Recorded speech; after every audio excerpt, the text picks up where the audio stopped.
I want to talk a little bit about Ace Bailey and where we sit with Ace Bailey at this point, because it does feel like it's becoming like, I don't know, a flashpoint, a conversation, right? That feels like a real thing. In part, we can blame good old Fran Fraschilla. Shout out Fran, who decided to log on yesterday and anger the quote unquote mock drafters. Fran Fraschilla, there are mock drafters who are nitpicking Rutgers men's basketball Ace Bailey and what he can't do. Here's a heads up. Most smart NBA I talk to love him. Okay. So let's take this kind of one step at a time. It's our job to nitpick.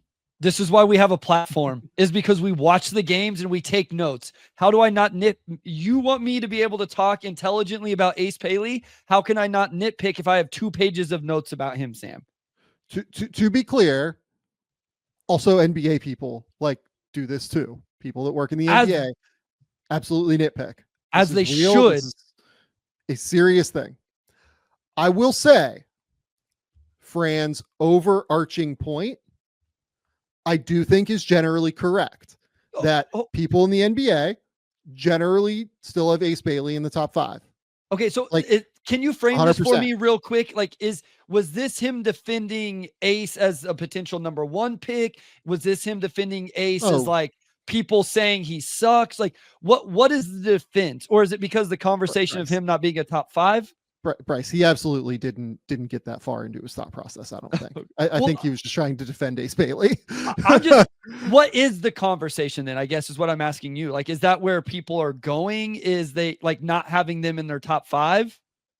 Look, I mean, I am disconnected from the, internet draft community in some respect, right? But I do see things that come up on my For You feed where it's like, I have Ace at 7, I have Ace at 14. Okay, so they aren't it's not like somebody like me or Wasserman or John or whoever has a real, thing here. But here's what I will say though. Just about everybody I talk to in the NBA has Ace as a top 5 guy, right? And I want to be very clear about that. What I will say is that I do talk to a number of NBA people, and I am probably one of the few qualified to talk about this as somebody who this is literally my job. I am constantly talking to these people every single day of my life, trying to figure out where they sit on Ace Bailey, Dylan Harper, Cooper Flagg, finding younger guys that are interesting, finding players that could be first-round picks this year, etc. Right? There are concerns. You talk to NBA people, they will tell you, okay, we're worried about the shot diet. It's a real factor. We're worried about the fact that he doesn't seem to rebound all that well at 6'10". We're worried about the passing. Ultimately, the NBA folks that I talk to, and again, I say this as somebody who talks to these guys every day. Fran, I would imagine, talks to them quite a bit as well. I'm not going to sit here and say otherwise. There are worries here, and NBA people within the league are absolutely nitpicking him in some respect. Also, what I think that people on the NBA side do is they will talk up the quality of Ace's shot making ability to a higher degree than some of the takes I see on the internet. The fact that Ace is so incredibly capable of making some of the shots that he can is remarkably impressive. I was talking to a friend that is a scout on a NBA team yesterday for an hour, and we talked about Ace a decent amount. And unsurprisingly, I think I'm among people in the public sphere, I would guess that I've probably talked about my concerns with Ace a little bit more than others, right? But I even said this on the call with the person. I was like, the most impressive shot I've seen a single player hit this season is still that shot from the preseason game against St. John's, where he takes the dribble handoff, like 2 dribbles, and then like plants with his left. His body is like literally like aligned toward the corner, and he like twists and realigns his body in midair and drills like a fadeaway jumper over a tight contest from, I think it was RJ Louis, with like 20 seconds left on the shot clock, where it was like, this is a terrible shot. Why would you ever take this? Oh my God, he made it. Like, that's still the most impressive thing. That's the most impressive shot I think I've seen a single person hit this year in a game. And that's because finding primary scoring options isn't extremely easy in the NBA. And he takes actually exceptionally hard. So, we talk about two-way wings and we talk about these stretch center, and like, well, we talk about all of these archetypes being important. That's probably the most important. You have to have a dude that can go get buckets when it matters. And so this is an uppercase of my scout on Ace Bailey. He is taking NBA primary option type shots. Now, sometimes the shot diet is difficult. Sometimes it's more difficult than you would like for that because you wish his handle was better and some of those things. And at times, like his body control and all of that, but he's still averaging 18 on 47, 35. So I like a lot of that. But in a class that has a Cooper Flag, a Dylan Harper, a Yegor Damon, a Kasparis, we have to find those little. Go ahead. What did I say? Is Jaeger French now? Yegor Damon? Listen, just leave me alone. We have. His name is Jaeger. How many French folks you know whose name is Jaeger? We're going denouement here. Yegor Damon. I can't say it without saying it now. Oh man, I spend so much time trying to make sure I say these kids' names right too, and then I still screw it up just because I have a weird thing about adding stuff that doesn't belong. Anyway, it is our job to critique those things and find those little nuanced differences in their games. And does it suck sometimes? Does it feel sure? Like maybe, but we're not rooting. Whenever we ever sat on here and rooted against a kid or literally said that we don't want them to be successful or something like that, we just, and again, and to be clear, like privately, if I hear a kid is like not a great kid, I will root against him, like in some respect. Having said that, there's nothing about that with Ace. Like, there's no, like everyone that's been around Rutgers this year has said like, really like nice kid, fun personality, all that stuff, to be clear. Like that's not with Ace, there's no concern there. Yeah. So I like Bailey. It's fun to have this type of conversation at the top between these guys where I think this is the funnest draft. Like, the Victor draft was cool because Victor was incredible, generational, but it's like you knew he was going 1. Last year, you didn't have that guy, but nobody felt great about who they were going to put at number 1 because you didn't believe in them as number 1 type picks. Not that you didn't believe in a certain player, whether it was Reed or Zach or whoever, or Sar. It's just like, I don't know that he really looks like a number 1 pick. I think what's awesome and a lot of fun right now is you have these guys that's like, okay, I could feel cool putting Cooper there, but man, Dylan Harper's been really good, or Ace is a potential number 1 option or whatever. I think that makes this a whole lot of fun. Let's get to a quick little note from Prize Picks. Prize Picks is the best place to get real money sports action with over 10 million members and billions of dollars in awarded winnings. Prize Picks has made daily fantasy sports accessible to all. You just pick more or less on at least 2 players for a shot to win up to 100 times your cash. Run your game all season long on Prize Picks. Prize Picks is the best place to get real money action. There are over 10 million members. Like I said a second ago, they invented the flex play, which means you can still cash out if your lineup isn't perfect. You can double your money even if one of your picks doesn't hit. Prize Picks always puts its members first, so all withdrawals are fast, safe, and secure. When my picks hit, I can get my money in as quick as 15 minutes. We are big fans of Prize Picks here. We absolutely love the app and what they're doing for the daily fantasy sports scene. Download the app today and use code GAMETHEORY to get $50 instantly after you play your first $5 lineup. Download the app today and use that code Game Theory to get $50 instantly after you play your first $5 lineup. Prize Picks, run your game. With Robinhood Gold, you don't need a silver spoon to eat up the financial favors of the 1%. Now, the resourceful individual with Robinhood Gold can earn a very liberal 4.5% APY on uninvested cash and be rewarded with a handsome 3% retirement boost on IRA account contributions. Robinhood Gold provides the privileges of the high net worth for any net worth for just $5 a month. The new gold standard is here with Robinhood Gold. Sign up at robinhood.com/gold. Terms apply.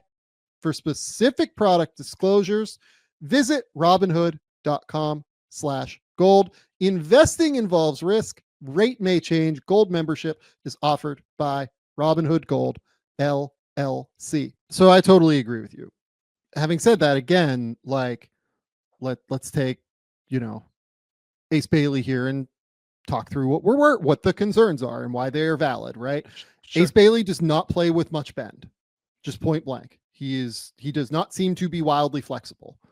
And that was ultimately what made Jabari Smith like more of a role player in the NBA and like role playing shot maker as opposed to a, real star, right? And I say this as somebody who had Jabari Smith at 2 in that draft. Loved him. And screwed that up, right? Yep. And I like Jabari a lot, and I think he's going to be a great player in the NBA and make $100 million and everything. But Ace has a similar issue in regard to playing with bend and, his hips. I think his hips are like a little bit more flexible, but it's not quite as flexible as somebody like Brandon Miller. Like if we're talking about like the Jabari, I brought this up yesterday on the call where I was talking with somebody as well. Like if we're talking about the scale and like the spectrum of Jabari Smith on one end to Brandon Miller on the other end, right? I think Ace is probably closer to the Jabari Smith end than the Brandon Miller end, because Brandon could show like real capability playing in ball screens and being able to like confidently play at pace and slow down. Now, here's the other piece of this. Brandon Miller was almost 2 years older than Ace Bailey is. Yep. Entering his draft class, right? I think it's like 1.75 or whatever years. I think that Miller's ability to play with bend and to be able to play with deceleration is something that Ace Bailey just has not shown this year at the end of the day. Like, I don't know if I've seen him decel this year, honestly. I can't really think of a moment where that's happened. But here's the other thing. I think Ace is a way better shooter than what Jabari Smith was. And I think he's a better straight line driver being able to get downhill than what Jabari Smith was. So it's in the middle of that spectrum. And to me, like the name that is in the middle of that spectrum is Michael Porter Jr. And that's the name that I feel like you and I have been using for a little while now, right? And if you take Michael Porter Jr. at number 4 or 5 or whatever in a draft, you're ecstatic as an NBA team. Like you're going to be very happy with him if that's what he ends up being. But like, I don't know I'm still trying to determine, I guess, what the like all-star capability and upside is here, if only because he doesn't have a great handle and doesn't seem to pass the ball all that well at all. So that's what I was going to say is the Michael Porter Jr., interesting, all of these names. And it's like, okay, well, if you add an ability to create for others to Michael Porter Jr., then that's probably the number 1 pick in this draft. But if you don't, then it's like, okay, and again, we've nitpicked Cooper Flagg's offense and, different things as well. I was going to bring up the passing because I think he's a willing passer, but I don't think he's a good passer. And there is a huge difference between those two. I don't watch him and I think you probably see some of his shot diet and people would immediately think selfish. I don't necessarily think that. I just don't think the nuance of his decisions are great. The velocity of his passes, the on targetness of his passes. Is targetness a word? I don't know. But hopefully, Andrew, Jimmy, Location. Yeah. yeah, Ball location is yeah, not like great. it's not great. And so that's what concerns me more about this idea of my idea of a primary option for a team is you have to be able to do some of that, or it quickly becomes an issue for you. And you can't reach that ceiling as the team's number one primary option if you can't make those decisions and land those passes where they need to be. Yeah. So like Basketball Genesis, I think brings up a fair point in some respects. Like Jabari couldn't put the ball on the floor. Ace just has a raw handle. I think Ace has the ability to put the ball on the floor to get to a step back. I don't really see the ability to like drive to the rim effectively at this point, really, which is what my worry is with him. Like, can he create enough easy shots to where he doesn't literally have to be one of the 5 best shooters in the NBA to be efficient? Sure. Right. Because that right now, that's kind of where this is heading, is he might just be such a high level shooter that he is just like a star, right? Even in spite of what we're talking about. I don't know that I can rule that totally out with him yet. Like, yes, he's shooting 47, 35, 60 right now. I don't think he is this level of shooter where he's like, a top 5 shooter in the league at some point. I think he is probably a really good shooter, but he makes some insane shots. Like, he makes some remarkably difficult, tough shots that are worth like lionizing, really. Like he makes some shots that are unbelievable, that like break my brain. Also, he's been up and down defensively to this point, I would say. Doesn't really pass the ball super well. I mean, if you look at the assist numbers, like he's averaging 0.6 assists per game. I haven't done like the historical dive into the data yet. I would imagine that is like one of, if not the lowest numbers for a like wing that is a top 5 pick in a long time, just point blank. Jason Tatum, for instance, is a guy that like people will bring up in regard to Ace Bailey, like guy that took a lot of mid-range shots at Duke, took a lot of like difficult opportunities. Tatum at Duke still averaged like 2.1 assists per game, right? And out rebounded Ace by like a little bit, not a lot. But also, I think he got to the rim more often and was like a little bit more efficient because he got to the rim a bit more effectively than what Ace does. And also, Tatum was willing to like take 4 threes a game, whereas Ace is also averaging 4 threes a game. Maybe I'm over indexing on like the last game where I feel like he took like 1 3, but I don't know, like even like 8 years ago, 4 threes a game, like that's a different, that's a different number then than it is now, right? Well, the name that I think of whenever I think about the assists is how people talked about Cam Whitmore. And I'm talking about pre-draft night slide Cam Whitmore.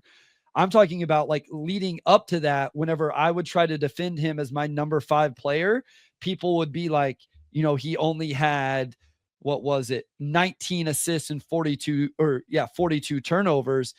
Ace Bailey right now is at 5 assists and 22 turnovers. So I think that's the part you're really going to start hearing from people in terms of the assist numbers, because I got that about Cam Whitmore a lot. I'm not saying they're the same player. I'm just saying that individual stat is something that people will really start to point to, especially if it stays this low.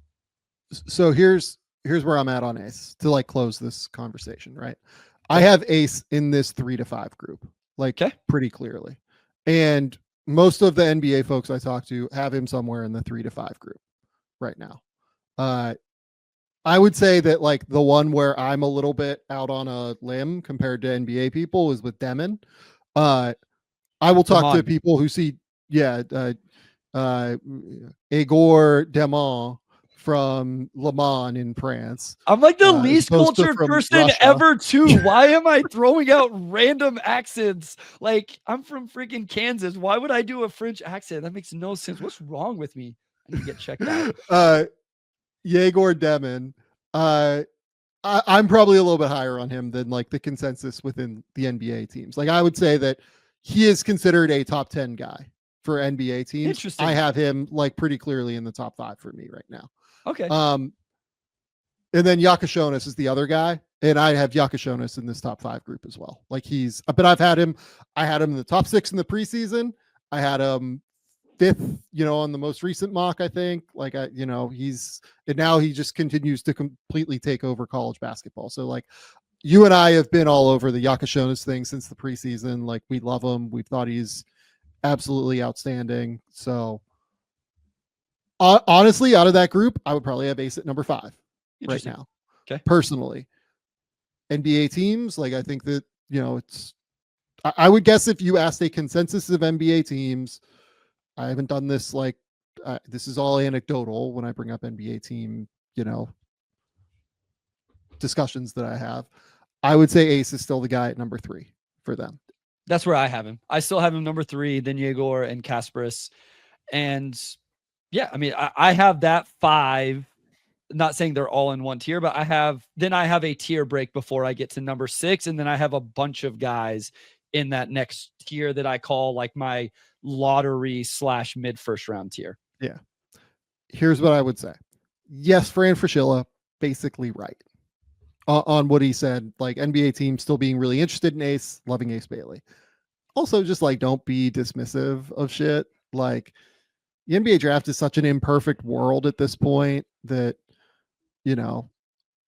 you can disagree with all of it. Like I certainly disagree with a lot of what I see on the internet, and it drives me crazy sometimes, which is why I basically disconnect from it.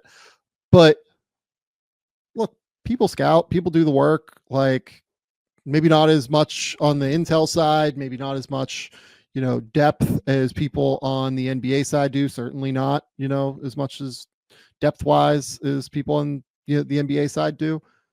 But like this shit's such an imperfect process that like don't be dismissive of anything. Like the biggest thing I've learned is like you just don't have to be dismissive of this stuff. Like you can have conversations and you can disagree with people.